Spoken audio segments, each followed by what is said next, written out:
আসসালামু আলাইকুম, সবাইকে স্বাগত জানাচ্ছি ইতালির পালের্মো থেকে। রোমানিয়ার আজকে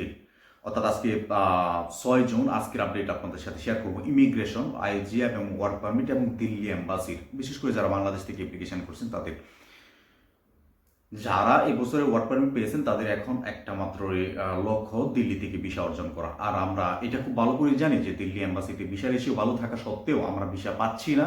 তার অন্যতম কারণ হচ্ছে ইন্ডিয়ার ভিসা জটিলতা। কারণ এটা বেশ অনেক মাস যাবৎ বাংলাদেশি যারা উচ্চ পর্যায়ের কর্মকর্তা রয়েছেন তারা এই বিষয়টা নিয়ে কথা বলতেছেন। স্বরাষ্ট্র মন্ত্রণালয় থেকে শুরু করে প্রবাসী কল্যাণ মন্ত্রণালয়, এমনকি যেই ব্রিফিং করতেছে সেইখানেই আমরা যে বিষয়টা খুব লক্ষ্য করি সেটা হচ্ছে যে ভিসা জটিলতা কমিয়ে আসবে, অর্থাৎ ভিসা খুব ভালোভাবে দেবে। এর ঠিক কিছুদিন পরেই এটার সম্পূর্ণ উল্টা চিত্র আমরা দেখতে পাই, যেটা ভিসা নিয়ে খারাপ খবরগুলো প্রকাশ্য আসে। যাই হোক, ওভারঅল হচ্ছে এখনো পর্যন্ত ইন্ডিয়ার ভিসা আমাদের জন্য স্বাভাবিক হয়নি, কিন্তু আমাদের অর্থাৎ আমরা যারা এম্বাসি ফেস করার জন্য যারা ভিসা করব তাদের ডবল এন্ট্রি ভিসাটা কিন্তু এখন পর্যন্ত চালু রয়েছে। এটা কিন্তু সবসময় চালু থাকবে। আর এখানে আমাদের একটা আশার আলো যেটা আমরা বলতে পারি সেটা করা যায়, যদি আমি যেহেতু ইন্ডিয়ার ভিসা নিয়ে কাজ করি, সো আমি এই অভিজ্ঞতা থেকে বলতে পারি, যদি আপনার অ্যাপয়েন্টমেন্ট ডেটটা সঠিক হয়, অর্থাৎ রোমানিয়ার ওয়ার্ক পারমিট পাওয়ার পরে দিল্লিতে আপনি অনলাইন করছেন এবং সেই অনলাইনের যে তারিখটা চলে আসে যেদিন আপনি ইন্টারভিউ ফেস করবেন, সেটা সঠিক ডকুমেন্টস সহ আপনার যে বিদ্যুৎ বিলের ডকুমেন্টস রয়েছে, আপনার একটা ব্যাংক স্টেটমেন্ট এবং আপনার জাতীয় পরিচয়পত্রের সাথে আপনার পাসপোর্টের সম্পূর্ণ মিল রয়েছে, এরকম কোনো সমস্যা যদি আপনার না থাকে, অর্থাৎ এফিডেভিট করতে হয় এরকম যদি সমস্যা না থাকে, তাহলে কিন্তু আপনি ডবল এন্ট্রি ভিসা পেয়ে যাবেন। তো দিল্লিতে ভিসা রেশিও ভালো রয়েছে। আপনাদের যারা অ্যাপয়েন্টমেন্ট ডেট পেয়েছেন তাদের কথা আমি বলতেছি, আপনাদের সবচেয়ে বড় চ্যালেঞ্জিং হচ্ছে এখন ইন্ডিয়ার ভিসা তৈরি করা, অর্থাৎ হচ্ছে ডাবল এন্ট্রি ভিসা তৈরি করা। যদি আপনি ডাবল এন্ট্রি ভিসা পেয়ে যান এবং আপনার বয়স, আমি যদি বলি যে 24 থেকে 26 বা তার ঊর্ধ্বে যদি থাকে, আপনার বেসিক ইংলিশটা যদি ভালো থাকে, 100% আপনি ভিসা পাবেন। 100% আপনি ভিসা পাবেন এখনো পর্যন্ত। আর যাদের দক্ষতা রয়েছে, বিশেষ করে যারা গার্মেন্টস সেকশনের কাজ করেন, তাদের মতো যারা রয়েছে তারা কিন্তু অবশ্যই ভিসা পাওয়ার যোগ্য বা ভিসা পাবেন, এরকমই দেখে আসছি আমরা এখন বর্তমান সিচুয়েশন অনুযায়ী। তো এখন আসি, যারা ওয়ার্ক পারমিটের জন্য আবেদন করবেন তাদের কি অবস্থা হবে। ওয়ার্ক পারমিটের জন্য যারা চিন্তা করতেছেন রোমানিতে, আমি সবসময় বলি প্রত্যেকটা ভিডিওতে আমি এই কথাটা বলি যে এই মুহূর্তে ইউরোপের মধ্যে সবচেয়ে ভিসার যে কয়েকটা দেশ দিচ্ছে তার মধ্যে নর্থ ম্যাসেডোনিয়া, সার্বিয়া এবং রোমেনিয়া। সো নর্থ ম্যাসেডোনিয়া এবং সার্বিয়া দুইটাই ইউরোপীয় ইউনিয়নের বাইরের দেশ এবং সেনজেন এরিয়ার বাইরের দেশ। সো রোমেনিয়া হচ্ছে আমাদের সবচাইতে বেটার অপশন, বা রোমেনিয়াতে আসা সবচাইতে বুদ্ধিমানের কাজ হবে। কারণ রোমানিয়া সেনজেন কান্ট্রি, এখানে আপনি চাইলেই আপনি যে প্ল্যান আপনি বাংলাদেশ থেকে সাজিয়ে নিয়ে আসবেন বা যে প্ল্যান মাফিক আপনি কাজ করতে চাইবেন, সেটা সম্পূর্ণই আপনি সেখানে প্রয়োগ করতে পারবেন, অর্থাৎ রোমানিয়াতে প্রয়োগ করতে পারবেন, যেটা সার্বিয়াতে বা নর্থ ম্যাসেডোনিয়াতে করাটা একটু ডিফিকাল্ট হয়ে যাবে।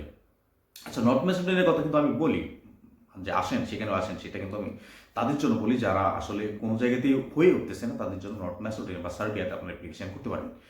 তো যাদের হাতে টাইম রয়েছে এবং আপনারা এই মুহূর্তে বাংলাদেশে বেকার অবস্থায় নেই, অর্থাৎ আপনার একটা ইনকাম সোর্সের ব্যাপার রয়েছে, তারা চাইলেই কিন্তু আপনারা রোমানিয়াতে ট্রাই করতে পারেন। বা এই মুহূর্তে, এইটা জুন মাসে আজকে 6 তারিখ, আপনারা এখন থেকে আপনাদের যে ওয়ার্ক পারমিটের যে ব্যাপারটা সেটা কিন্তু আপনারা যে প্রসেসিংয়ের ব্যাপারটা সঠিক এজেন্সির মাধ্যমে সেটা কিন্তু আপনারা দিতে পারেন। আশা করছি ভালো কিছু হবে। এবং ভিসা জটিলতার ব্যাপারটা, ইন্ডিয়ার ভিসা জটিল যে ব্যাপারটা রয়েছে, সেটা আপনি প্রথমে যখন আপনার ফাইল জমা করবেন তখন অবশ্যই আপনার যে এজেন্সি রয়েছে তাদের সাথে এটা কথা বলে নেবেন যে আমি কিন্তু এই যে ব্যাপারটা রয়েছে ইন্ডিয়ার ভিসা করার যে ব্যাপারটা, এটা এই জটিলতার মধ্যে আমি যেতে চাই না, আমাকে মাঝপথে ছেড়ে দেবেন না, অর্থাৎ আমার টোটালি আপনারা করে দেবেন। আমার যতটুকু ডকুমেন্টসের সাহায্যের প্রয়োজন আমি ডকুমেন্টস সাপোর্ট আপনাকে দেবো, কিন্তু আমার ভিসাটা কিন্তু দিন শেষে আপনাদেরকে করে দিতে হবে, অর্থাৎ ইন্ডিয়ার ভিসা।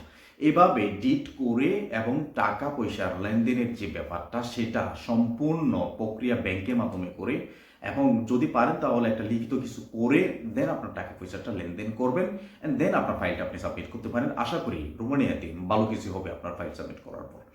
আর যেটা হচ্ছে এখন বর্তমানে রোমানিয়াতে আপনি ফাইল জমা করার পরে সর্বোচ্চ 3 থেকে 4 মাসের ভিতরে আপনার ওয়ার্ক পারমিট চলে আসতেছে। এটা 2-1 মাসের ভিতরে হয়তো বা কিছুটা পরিবর্তন চলে আসবে। যদি আপনি এর আগে আইজিআই করে ফেলতে পারেন, অর্থাৎ আপনার ফাইলটা সাবমিশন করে ফেলতে পারেন, তাহলে কিন্তু আপনি খুব সহজে ওয়ার্ক পারমিটটা পেয়ে যাবে। আমি একটা ভিডিওতে বলছিলাম যে রোমানিয়ার যে ইমিগ্রেশন সিস্টেম রয়েছে সেটার মধ্যে ব্যাপক পরিবর্তন চলে আসতেছে, অর্থাৎ তাদের যে ওয়ার্ক পারমিটের ব্যাপারগুলা তাৎকান্তিতে দেয় বাংলাদেশের মতো যে দেশগুলো রয়েছে সেখানে দেয়, সেখানে ব্যাপক পরিমাণ দুর্নীতি হয়, যার কারণে মানুষগুলো রোমানিয়াতে আসে এবং রোমানিয়াতে তারা থাকে না। এই জন্যই ওই দেশের সরকার যে সিদ্ধান্তটা নিয়েছে এখন থেকে প্রত্যেকটা কোম্পানিকে ব্যাপকভাবে আগে থেকে ভেরিফাই করা হতো, এখন থেকে প্রত্যেকটা কোম্পানিকে ব্যাপকভাবে তাদেরকে চেক করা হবে যে তাদের ট্যাক্স প্রোফাইল তাদের সব কিছু ঠিক রয়েছে কিনা। এবং যেটা সবচেয়ে গুরুত্বপূর্ণ আমাদের জন্য, বাংলাদেশ থেকে যারা অ্যাপ্লিকেশন করবেন তাদের জন্য, সেটা হচ্ছে যে বাংলাদেশে যাদের রেকর্ডিং অর্থাৎ বৈধ রেকর্ডিং এজেন্সির লাইসেন্স রয়েছে অর্থাৎ RL নাম্বার রয়েছে, তাদেরকে শুধু ওয়ার্ক পারমিট ইস্যু করবে, আদার্স যারা এজেন্ট হিসেবে কাজ করে তাদেরকে ওয়ার্ক পারমিট ইস্যু করবে না। সো এই বিষয়টাও আপনারা মাথায় রাখবেন যে আপনি যে এজেন্টের সাথে কাজ করতে যাচ্ছেন, যেহেতু আপনি যদি সরাসরি আপনি কোনো এজেন্সির সাথে ফাইল জমা করে না থাকেন, আর যদি এজেন্সির সাথে ফাইল জমা করেন তাহলে অবশ্যই সেই এজেন্সির বৈধ রেকর্ডিং লাইসেন্স রয়েছে কিনা সেটা এনশিওর করে দেন ফাইল সাবমিট করবেন। তো এখন এজেন্টের মাধ্যমে যারা জমা করবেন তাদেরকে অবশ্যই আপনাকে এই ব্যাপারটা এনশিওর করে নিতে হবে, কথা বলি যে আপনি কি কোনো বৈধ রেকর্ডিং এজেন্সির মাধ্যমে আমার ফাইলটা কি প্রসেসিং করবেন কিনা, বা আমার ফাইলটা রোমানিয়ার ইমিগ্রেশনে ওয়ার্ক পারমিটের জন্য সাবমিশন করবেন কিনা। যদি তারা এটা এনশিওর করে যে হ্যাঁ আমরা আর এটা এখন করতেই হবে, এটা বাধ্যতামূলক করা হয়েছে, যেহেতু এখনো পর্যন্ত এই জুন মাস আজকে 6 তারিখ, আজকে পর্যন্ত এটা শিওর না, তবে হ্যাঁ আগামী আগস্ট জুন জুলাই আগস্ট এই 3 মাসের ভিতর যে কোনো একটি, অর্থাৎ এই মাস থেকে শুরু করে যে কোনো একদিন একটা সময় এটা কার্যকর হতে পারে।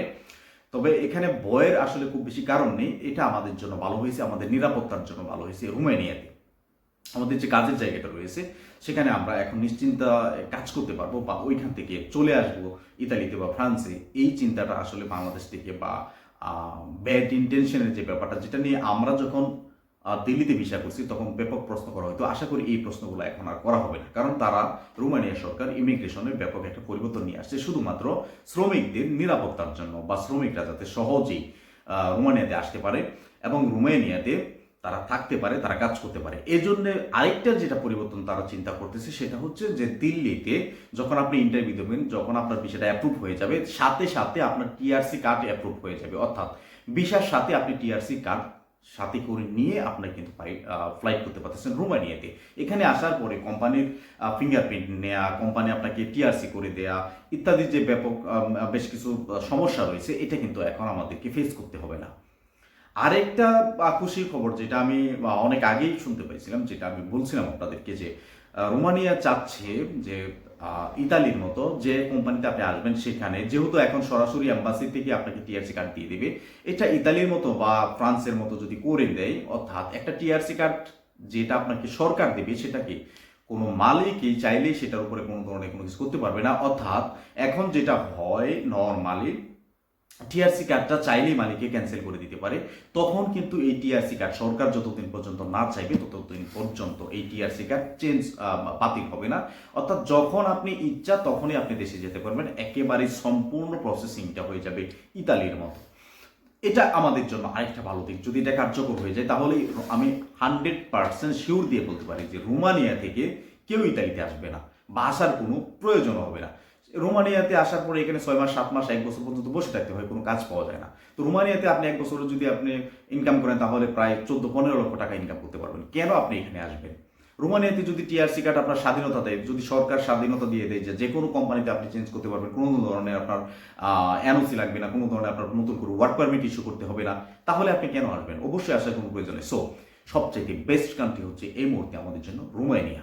রোমানিয়ার জন্য অ্যাপ্লিকেশন করেন, ওয়ার্ক পারমিট দ্রুত হচ্ছে, আইজিআই দ্রুত হচ্ছে, এবং ভিসার রেশিও ভালো রয়েছে, একেবারেই দিল্লি থেকে কুয়েত পর্যন্ত, মালয়েশিয়া, সিঙ্গাপুর, ভিয়েতনাম, যেখান থেকে আপনারা এম্বাসি ফেস করেন না কেন, ভালো ভিসা রেশিও, বিশেষ করে কুয়েতে এখনো পর্যন্ত 100% ভিসা রেশিও রয়েছে। সো রোমানিয়াতে আবেদন করেন, বা রোমানিয়াতে আসার সবচেয়ে বেটার অপশন এখনই আমাদের 2021 সাল থেকে বলে আসতেছি এখনো পর্যন্ত রোমানিয়া শ্রম বাজার আমাদের বাংলাদেশের জন্য সবচেয়ে বেস্ট। যাই হোক, রোমানিয়া সম্পর্কে যদি কোনো প্রশ্ন থাকে অবশ্যই কমেন্টস করবেন, আর আমি আমার সময় অনুযায়ী যেহেতু আমি বিদেশে থেকে কাজ করি অবশ্যই চেষ্টা করবো আপনাদেরকে সমাধান দেওয়ার জন্য। ততক্ষণ পর্যন্ত ভালো থাকবেন সবাই, ধন্যবাদ সবাইকে।